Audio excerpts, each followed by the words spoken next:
Stroke यानी फालिज एक ऐसी कंडीशन को कहते हैं जिसमें दिमाग की ब्लड सप्लाई किसी वजह से मुतासर हो जाती है। दिमाग को पूरा खून नहीं पहुंचता, जिसकी वजह से दिमाग के सेल्स मुर्दा होना शुरू हो जाते हैं और उसकी वजह से जिस्म का कोई हिस्सा जैसे दायां बाजू, दाईं टांग या बायां बाजू या बाईं टांग या खुदा न खास्ता पूरा जिस्म फालिज का शिकार हो सकता है।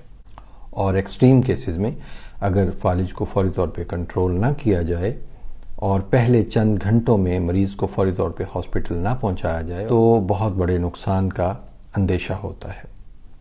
आज की वीडियो में मैं आपको बताऊंगा कि बड़ी उम्र के अफराद या ज़ियाबीतस के मरीज या हाई ब्लड प्रेशर के मरीज वो कौन सी एहतियात कर सकते हैं बाथरूम जाते वक्त जिससे वो फालिज के हमले से बच सकते हैं।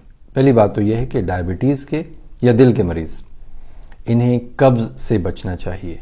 अमूमन शुगर के मरीजों में कब्ज ज़्यादा होती है। उसकी वजह ये होती है कि उनकी आंतों के गिर्द जो आसाब लिपटे होते हैं वो वीक हो जाते हैं शुगर की ज़्यादती की वजह से। अगर शुगर कंट्रोल नहीं हो रही, जैसे जिस्म के बाकी हिस्से हाथ पांव जलते हैं और हाथ पांव नमनेस का शिकार होते हैं या सुन्न होते हैं, इसी तरह आंतों के गिर्द जो आसाब लिपटे होते हैं वो भी प्रॉपरली काम नहीं करते, जिसकी वजह से मरीज की आंतों में हरकत उस तरह पैदा नहीं होती जिस तरह आम लोगों की आंतों में हरकत पैदा होती है बाथरूम जाते वक्त।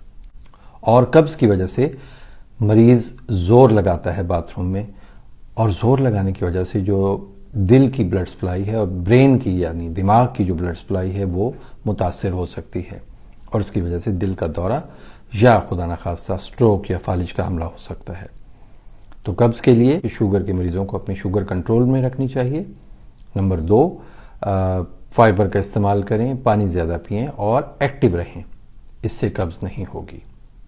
अगर ज़्यादा मसला है तो कब्ज के लिए दवाएं दस्तयाब हैं जो कि डॉक्टर के मशवरे से इस्तेमाल की जा सकती हैं। तो पहली बात तो यह है कि बाथरूम में बैठकर जोर नहीं लगाना ऐसे मरीजों को, ताकि फालिज के हमले से बच सकें। दूसरा मसला यह है कि sudden change of body temperature. अब ये किस तरह होता है? मरीज बाथरूम में नहाने के लिए गया, शावर खोला, सर पे फौरन पानी डाला और पता चला कि खुदा न खास्ता मरीज को फालिज का हमला हो गया है। Sudden change of body temperature से किस तरह बचा जा सकता है कि पहले पानी पाँव पे डाला जाए, टांगों पे डाला जाए, फिर पेट और सीने के ऊपर पानी डालने के बाद आहिस्ता आहिस्ता चेहरा गीला करें और फिर शावर के नीचे पूरी तरह आ जाएं। इससे sudden change of body temperature नहीं होगा। पानी के ठंडे या गर्म होने की वजह से ब्लड प्रेशर में बहुत ज़्यादा उतार चढ़ाव पैदा हो सकता है।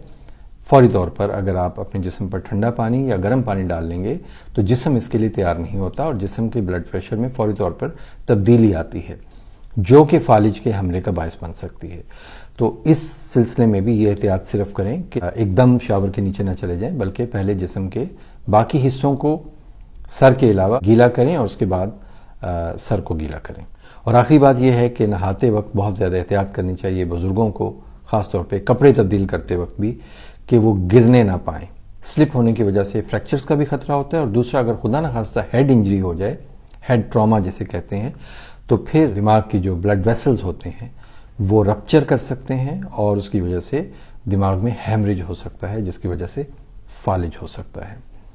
तो ये चंद एहतियातें हैं कि कॉन्स्टिपेशन यानी कब्ज ना होने दें। Number 2, sudden change of body temperature यानी कि नहाने का जो पानी है उसका टेम्परेचर अच्छा होना चाहिए और उसको एकदम से अपने सर पर ना डालें। और तीसरे नंबर पे ये है कि गिरने से एहतियात करें।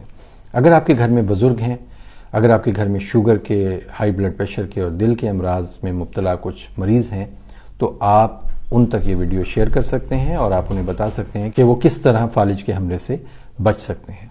अपना बहुत बहुत ख्याल रखिएगा और मुझे अपनी दुआओं में याद रखिएगा।